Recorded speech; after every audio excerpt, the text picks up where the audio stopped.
بسم اللہ الرحمن الرحیم. ڈیئر اسٹوڈنٹس، السلام علیکم. How are you? ہوپفلی انشاءاللہ fine. We need prayers a lot of each other to have blessings of Allah, that Allah Almighty may provide protection to all of us. آپ سب جانتے ہیں کہ اس پینڈیمک پھیلی ہوئی وبا کی وجہ سے ہمارے لیے ساری ایجوکیشن سسٹم دوبارہ سے بحال کرنا ویسے ممکن نہیں ہے اس دوران. لہٰذا گورنمنٹ کالج خانپور نے آپ کے لیے یوٹیوب چینل جو ہے وہ سٹارٹ کیا ہے، جس کے ذریعے سے آپ کی ایجوکیشن میں حائل رکاوٹ کو عارضی طور پر اس طریقے سے دور کیا جا سکتا ہے. لہٰذا یہاں سے یہ سلسلہ شروع کیا جا رہا ہے کہ ہم اپنے لیکچرز جو ہیں وہ آپ لوگوں تک پہنچائیں اور آپ لوگ اپنی گھر بیٹھ کر اس وقت کو یوٹیلائز کریں، بہتر طور پر اس کو سرو کریں. ڈیئر اسٹوڈنٹس، یہ ہمارا انگلش کا لیکچر ہوگا اور اس لیکچر میں آپ جانتے ہیں کہ سیکنڈ ایئر انگلش کے حوالے سے ہم کچھ ڈسکس کریں گے. سیکنڈ ایئر میں آپ کے سلیبس کے حوالے سے آپ کو بتاتی چلوں کہ ہم نے 2 بکس سیکنڈ ایئر میں شروع کرنی ہے. جیسا کہ آپ جانتے ہیں انگلش میں آپ کا اے اور بی پارٹ ہوتا ہے اور ہمارے 100 مارکس کے پیپر میں دونوں ہی پارٹس شامل ہوں گے. 20 مارکس کے آبجیکٹیو میں ہمارے 10 نمبر کے ایم سی کیوز ہوں گے اور ایم سی کیوز میں آپ کے سینونیمز ہوں گے، جن میں سے 3 مارکس آپ کے ماڈرن پروز کے 10 چیپٹرز میں سے ہوں گے اور دوسرا حصہ جو ہے وہ آپ کا ہیروز کا ہوگا، جن ہیروز کے سینونیمز میں سے بھی آپ کے 3 نمبر ہوں گے. دوسری بک آپ کی مسٹر چپس جو ہم ناول پڑھیں گے، اس میں سے آپ کے 4 سینونیمز آپ نے حل کرنے ہیں. اس طرح سے 10 نمبر جو ہیں وہ آپ کے M C Qs for synonyms ہوں گے. دوسرا حصہ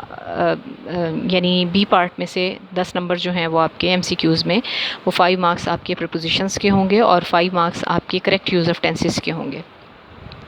تو 20 نمبر کا آبجیکٹیو آپ کا اس طریقے سے کمپلیٹ ہوگا. سبجیکٹیو پارٹ کی جہاں تک بات ہے تو ہم اس میں 2 بکس پڑھیں گے اے پیپر کے لیے، اور ان میں سے آپ کا جو پہلی بک ہے اس میں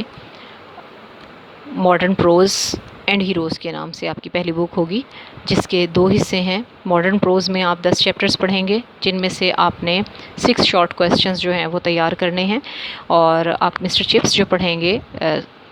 اس میں سے آپ 8 شارٹ کویسچنز کی تیاری کریں گے جو کہ 16 نمبر کی ہوں گے آپ کے. اور جو ہم پہلی بک پڑھ رہے ہیں اس کا پہلا حصہ ہے ماڈرن پروز کے ایسیز پہ 10 چیپٹرز ہیں، اور اسی کا دوسرا حصہ جو ہے وہ آپ کا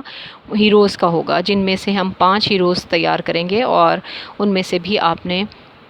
6 شارٹ کویسچنز اٹیمپٹ کرنے ہیں جو کہ آپ کے 12 نمبر کے ہوں گے. 40 نمبر کا آپ کا اس طرح سے یہ شارٹ کویسچنز پہ بیس کرتا ہوا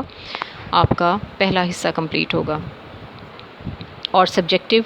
ہی کے دوسرے حصے میں آپ جب بی پارٹ کی بات کرتے ہیں تو اس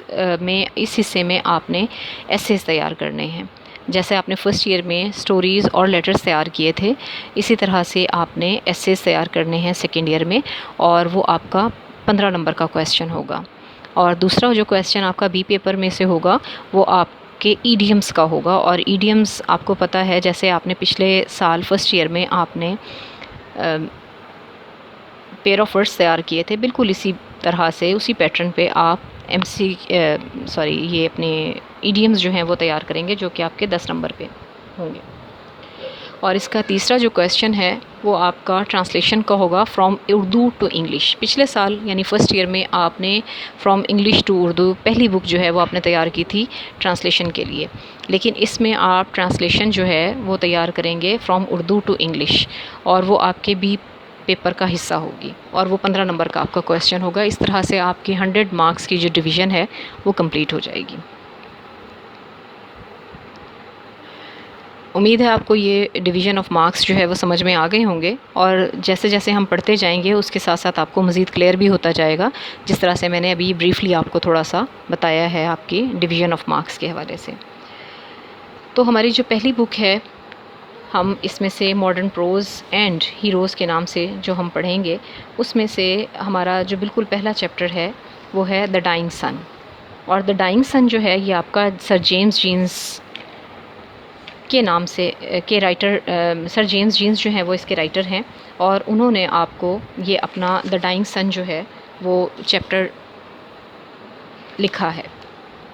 ایسے لکھا ہے. اس ایسے میں سر جیمز جینز نے اپنے خیالات کا اظہار کیا ہے، اس کائنات کے بارے میں، اس دنیا کے بارے میں، اس زمین کے بارے میں کہ یہ کس طرح سے وجود میں آئی.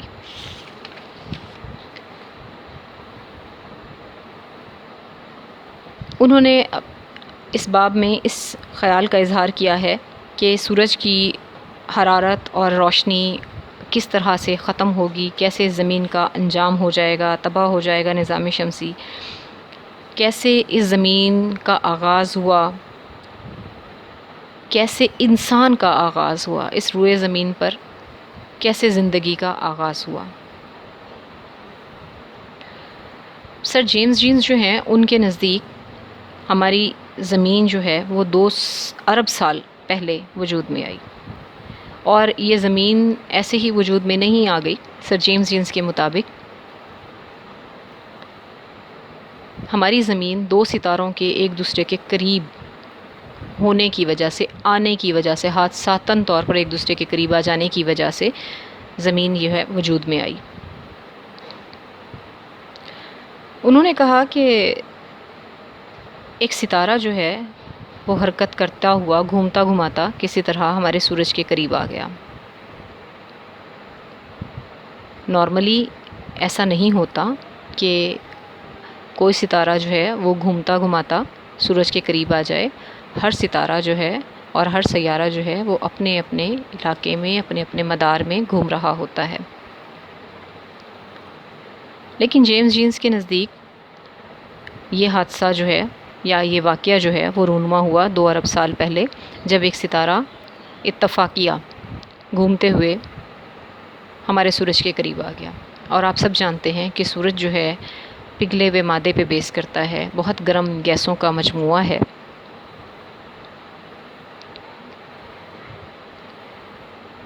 یہ جو ستارہ گھومتا ہوا آیا سورج کے نزدیک، تو سر جیمز جینز کے نزدیک سورج میں چونکہ گیسیں اور پگھلا ہوا مادہ تھے، اس ستارے کے کشش کی وجہ سے، پل کی وجہ سے سورج کے اندر بہت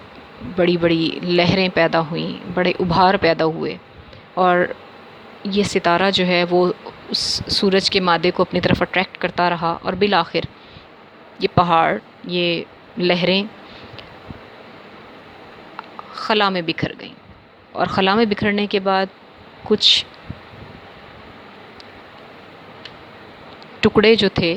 انہوں نے سیاروں کی اور ستاروں کی، سیاروں کی ہی کہہ لیں، سیاروں کی ہی شکل اختیار کر لی. اور یہ سیارے جو ہیں ان میں سے ہی زمین ایک سیارہ ہے، اور یہ سیارے وقت کے ساتھ ساتھ ٹھنڈے پڑتے گئے، دور ہوتے گئے، اور اس طرح سے ہماری زمین بھی وجود میں آئی.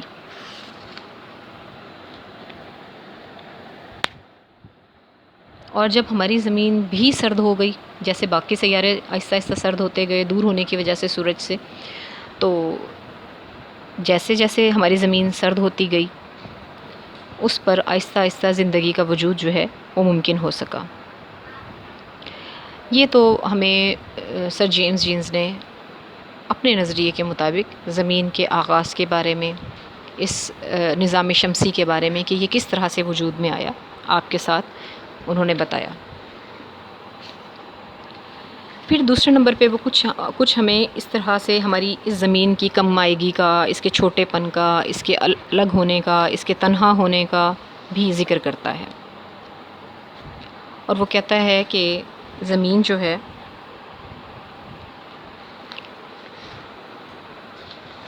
اس پوری کائنات میں اپنی طرز کا واحد سیارہ ہے، یعنی اس طرح کی زندگی جو ہے کسی اور سیارے پر ممکن نہیں ہے.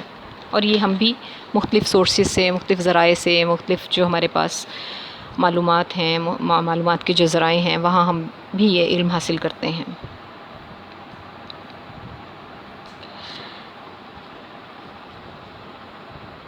اس کے علاوہ بھی مصنف ہمیں یہ بتاتا ہے کہ یہ کائنات جو ہے اتنی زیادہ وسیع ہے، اتنی عریض ہے کہ اس کے اندر لاکھوں، کروڑوں، اربوں، کھربوں ستارے موجود ہیں، سیارے موجود ہیں، اور بہت سارے ستارے تو اتنے بڑے ہیں کہ ان کے اندر اگر لاکھوں کروڑوں زمینیں بھی سما جائیں پھر بھی ان میں جگہ بچ سکتی ہے۔ اور ایک اندازے کے مطابق ان ستاروں اور سیاروں کی تعداد جو ہے اس خلا میں، اس کائنات میں اتنی زیادہ ہے، جیسا کہ ہم کہہ سکتے ہیں، ہم اگر امیجن کریں، تھوڑا سا تصور کریں کہ اس پوری دنیا میں جتنے بھی ساحل سمندر موجود ہیں، جتنے بھی سمندر ہیں، ان کے گرد جو پائے جانے والے ساحل ہیں، ان پہ جو پائے جانے والی ریت کے جو ذرات ہیں، اتنی تعداد ہو سکتی ہے ستاروں اور سیاروں کی۔ اور آسمان پر اگر ہم دیکھیں تو ہمیں یہ ستارے ایک دوسرے کے بہت قریب، ایک دوسرے سے کنیکٹڈ، ریلیٹڈ نظر آتے ہیں، لیکن حقیقت میں ایسا نہیں ہے۔ یہ ستارے بہت دور تک پائے جاتے ہیں، ان کے درمیان میں بہت زیادہ فرق، بہت زیادہ فاصلے پائے جاتے ہیں۔ کچھ ستارے جو ہیں وہ اکٹھے سفر کرتے ہیں، کچھ جو ہیں وہ الگ الگ سفر کرتے ہیں۔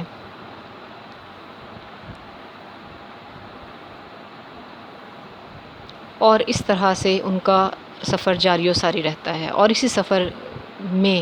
جیسا کہ میں نے پہلے بتایا کہ ایک حادثے کے دوران جو ہے، ایک اتفاقیہ طور پر ایک ستارہ جو ہے اسی سفر کے دوران ہمارے سورج کے قریب آیا، اور اس طرح سے زندگی جو ہے، زمین جو ہے وہ وجود میں آ گئی۔ اب چونکہ سورج